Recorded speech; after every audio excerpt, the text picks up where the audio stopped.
In a world where SUVs are either giant gas guzzlers or tiny city hoppers, there's one name that refused to pick a side and instead built its own lane. This is the Honda CR-V.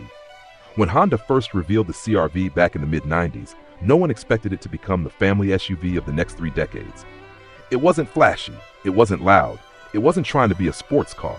It was simple, practical, and honestly, kind of brilliant. The first-gen CR-V rolled out with a picnic table in the trunk, a literal fold-out table. Honda said you might not go camping, but just in case you do, we got you.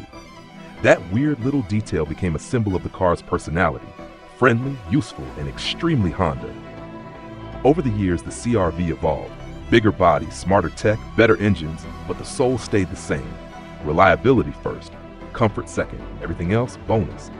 By the 2010s, the CR-V wasn't just a popular SUV, it was one of the best-selling vehicles on Earth. Families bought it, college students bought it, grandparents bought it, everyone trusted it. Then came the hybrids. Suddenly the CR-V wasn't just practical, it was efficient, quiet, smooth, the kind of car you forget to turn off because the engine barely makes a sound. It's not the type of car you brag about, but it's the car you end up loving. That's the magic of the CR-V. It doesn't chase trends, it outlives them. While other SUVs try to be luxury machines or off-road beasts, Honda sticks to the formula.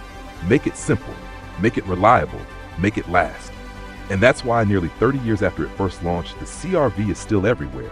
In your neighbor's driveway, in Uber rides, on long road trips in cities you've never heard of. Quietly doing its job, quietly winning. The Honda CR-V. Not the loudest, not the fastest, not the flashiest. Just one of the most trusted SUVs ever built. And sometimes, that's all a legend needs to be.